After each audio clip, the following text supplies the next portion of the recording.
Welcome back to Movies TV Mad. You can follow me on Twitter at Movies TV Mad. Please excuse me, I do have the giggles. Not about anything in particular. I just started this video and I've got the giggles. So yes, please welcome to Movies TV Mad. And it's the day after the night before. The night before where we had the biggest announcement in DC live action history.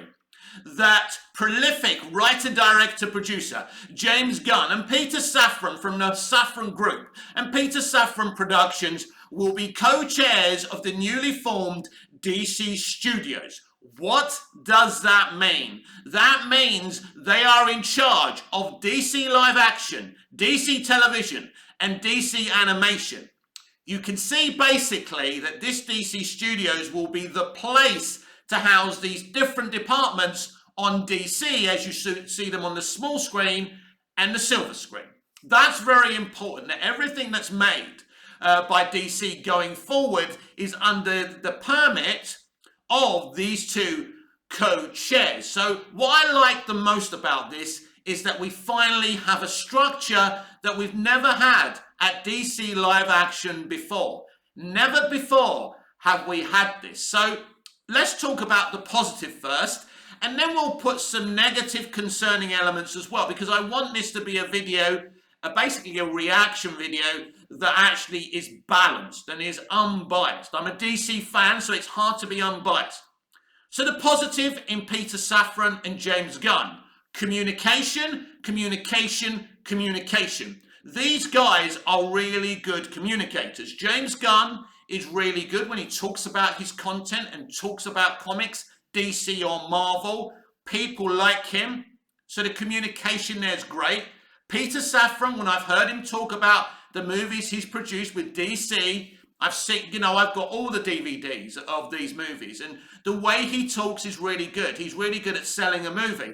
And when I heard him speak in the past, I thought this will be a great guy to run DC, and my dream has come true, which is great. So in terms of communication, these two are the best we've ever had. Now, Zack Snyder was a great communicator over on Vero, which was great, and he communicated with his fans, but not all DC fans are Snyder fans. But he was a good communicator, and at least he used to talk and explain his content, which was important. After he left, we had no communication. Hamada didn't have a Twitter account. He didn't communicate to fans. The only time I ever heard him speak about DC and his plans was at Fandom, DC Fandom of 2020. And after Ray Fisher exposed him, he was in hiding. It was a ridiculous situation that wasn't fit for purpose. So these two guys will be they will communicate with us, the audience, the DC fans. But James Gunn's going to be very important into bringing new fans, the general audience, young kids, to DC live action. Why? Because they love the MCU, and especially they love Guardians of the Galaxy. So all they're going to hear, this news broke last night, right? All they heard, all these young kids and teenagers heard that the writer-director of Guardians of the Galaxy will now be running DC. So this will bring these Marvel fans over to DC. They're not going to leave Marvel, but they're going to come and have a see, have a look in what we do and what kind of content we've got. So I think that's very important. So James Gunn's going to be very important. So how will this arrangement work? Basically in terms of the narrative, the storytelling, because obviously it's going to have an arc. Obviously, I think we are going to go MCU and have phase 1s, phase 2s, phase 3s. They may call it something else, so it's not a copy and paste, but James Gunn will come up with the story arc, the through line from each phase from the DCU. And that's another thing. It's official now. The film division is no longer the DCEU. It's all part of one DCU, the DC universe. It's all going to be under one platform here at DC Studios. Well, not here, but at DC Studios. So this is the right thing to do. So there's not going to be different arms of DC. So I'm going to correct the Hollywood Reporter, and I think, was it Boris Kitt who broke the news? He was told it from the studio, by the way. Nobody knew this was happening. Nobody knew this was being announced this week. Think about this for a minute. Not even a week after Hamada left, they've made this announcement. So this announcement has been in the planning and discussions have been taking place since the summer. So the Dan Lin thing, as I confirmed to you, was bullshit. He was an applicant. That's it. And all he ever had with Zaslav was an interview. Zaslav never seriously considered giving him the job. I repeat, Dan Lin was just an applicant. And I told you this week would be the week that they made the announcement. So that tells you what I know, that I know more than the Hollywood Reporter. Even though I don't have the followers in the interactions, most people don't know about me. I'm on Twitter all day retweeting stuff, making sure you, the people who subscribe and follow me on Twitter and subscribe here to my YouTube channel, know what's going on. But it's not just about telling you the information, it's about giving you my informed opinion. I spent 6 months in Hollywood. I write, direct and star in my own plays for a theatre company that I run here in Cyprus. So I know my stuff. It doesn't mean my takes and opinions are always right, but at least my opinions are informed, and I think that's very, very important. So, what I like about DC Studios, what I like about James Gunn and Peter Safran being in charge of this is their knowledge of the industry, their knowledge and love of comics. It's the same with Mike DeLuca. He has knowledge. He produced the first Blade movie. So he has a love for all this as well. So all of a sudden, Zaslav came in and within months, he took a sledgehammer to the old leadership. They're all gone. And all of a sudden, we've got great people like Adbin and DeLuca, James Gunn and Peter Safran. So this is really, really good. Now, I want to be balanced here. But as you can see, I'm very enthusiastic about James and Peter, but I want to be balanced. If you want to look at it from kind of a negative lens, you could say, well, hang on, Peter Safran was part of the Hamadaverse. So what's the difference? Well, the difference is Peter didn't have any authority. His company were producing, a selected amount of DC movies. And in fact, the DC movies Peter produced were really, really good. So I believe in Peter Safran from the outside looking in. I don't know him. I don't know of him so well. But I believe in him. I trust him. I like the way he communicates. As I say, communication is key. And I like James Gunn. I think if you don't like his Marvel stuff or Scooby-Doo or Sliver or anything else he's done, just look at Peacemaker and the Suicide Squad. These are great takes on John Ostrander's, is that how you say his name? Suicide Squad kind of idea and concept from DC Comics. He did a really good job in the Suicide Squad. There's no such thing as a perfect movie, but I like that movie. But his greatest work ever, as far as I'm concerned, in terms of James Gunn, is Peacemaker. He took a character like Peacemaker we didn't really warm to in the first movie because we're not supposed to. And he evolved his character. James is all about taking toxic masculinity, but not saying because you're a toxic male that you can't be redeemed. He wants to redeem toxic masculinity. And that's the difference between James Gunn and other people in Hollywood right now. And I really like that. And John Cena, great casting by James. He looks like this big ex-wrestler or whoever he is, because I don't know much about wrestling, but his acting chops as Peacemaker was sensational. He really makes you fall in love with him. And by my word, I'm not really an animal lover, but Eagly was awesome as well. So I love Peacemaker. I love that whole thing. So with Peacemaker, James has proven his narrative chops, because I've never really been quite sure of him when he was on Guardians. I love Guardians. I like both Guardians movies, but I wasn't sure on his range. Now, Peacemaker shows the man has got an ability and a talent. The other piece of good news about James Gunn and his arrangement is an exclusivity. He's got an exclusive contract. He'll only be working with DC exclusively. And that makes sense. Now, this has David Zaslav's handprints all over it.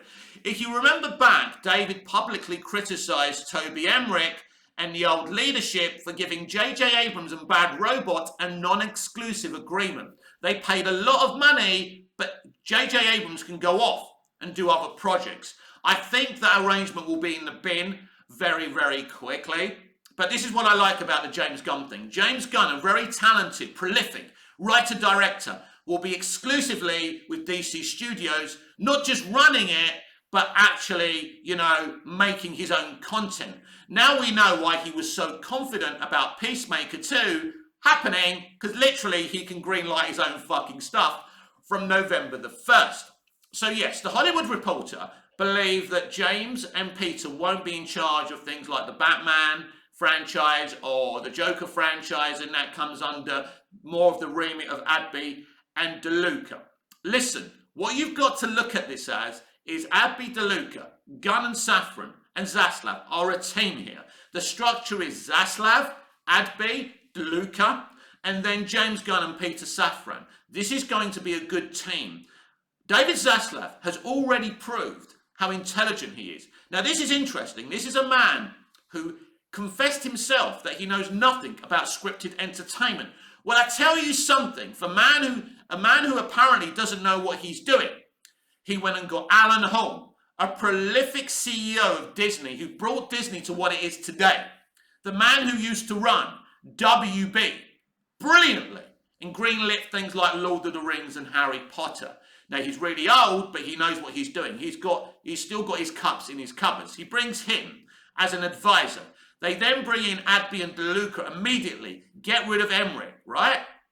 And now we've got Gunn and Safran. Gunn and Safran works for me. Now, I just spoke about Safran being involved with the Hamadaverse, so I give you the kind of, double-edged sword of it. So, you understand that I'm in the Wide Awake Club. I'm like you. If you're skeptical about this, that's okay. If you're asking these questions, that's okay. If you go and swear at them over on social media, that's not okay. My advice, and I would never tell you what to do, but my advice is judge them from decision to decision. But for me, this is a really good decision. Peter Safran has been at WB for over 7 years, maybe even a decade. He's a good guy. I like his communication, as I've already said. So what we've got here is two really good communicators. We've got a great storyteller, and we've got a really good producer who's been running his own production company for quite a while. So we've got two really good guys. So I'm not going to be, atting James and saying, give me this, give me that.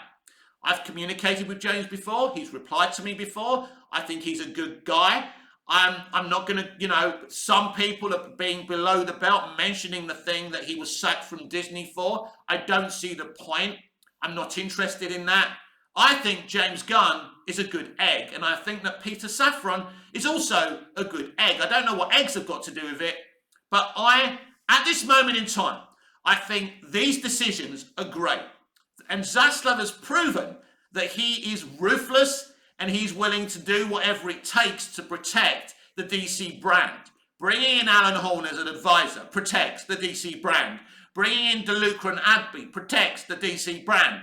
And bringing in James Gunn and Peter Safran as co-chairs of the newly formed DC Studios is protecting the DC brand. Now, we have to judge them on their work, because DC live action is like the Titanic, right? The Titanic was a great ship, but it still sank. The DCEU has great content, but it's sinking. The Black Adam box office proves this. It's solid box office, but if this was the MCU and had the consumer confidence that that franchise has, even a middling movie like this that feels like a sandwich without any meat on it, although highly entertaining and loads of world building, and ultimately the feedback I'm getting from you, the fans, is the thumbs up. And I agree with you. It's a great entertaining movie that builds forward the DCEU. But now we're going to be the DCU. And huge questions are going to have to be asked about the future of the current DCEU. Already dropping the extended universe and just saying the DC universe is interesting. Taking away the E from DCEU changes how you see it, because the DCEU has got a tangled history. And so it's been utterly problematic. As a franchise, it absolutely doesn't work. But as a group of films, there's lots of great films that I love in the DCEU, and that's why I compare it to the Titanic. If you ever went on the Titanic, which you haven't because you're too young, we're all too young, right? You would have seen a beautiful ship that you assumed was unsinkable. It sunk. The DCEU looked like, an easy thing to set up. All these wonderful universes and characters, and they all messed it up via their own arrogance. Now we've got people who understand comics, who understand translating comics to the big screen and the small screen and animation. So I'm very confident with this decision. I'm hyped. Now later on today, it's another big day, by the way, which we could get more revelations. Now, Henry Cavill is at a live question and answer session with the Happy and Confused podcast, but basically led by Josh Horowitz, the great Josh Horowitz. I think that's his name anyway.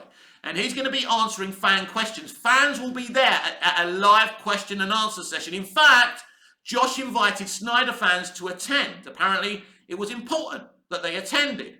So they get to ask Henry some questions. So what Henry says today is going to be very, very interesting. And I may do a live and react to it later on. So right now, I am on cloud 9. I don't see any negativity in what's been announced. I wanted to remind people that Peter Safran was part of the Hamadaverse, just for balance and just to remember that. But I don't see that really being a problem. So I think it's great. I'm excited for the future because mainly we've got the structure that we've never had at DC Live Action, and I couldn't be happier. This has been Movies TV Mad. I'm Mick, your host with the most. Just ask your girlfriends and your wives. Please like, share, comment, subscribe. Hit the notification bell so you never miss this beautiful perfection. And I'll see you again in the next video. Until we see each other again, goodbye, au revoir, auf Wiedersehen.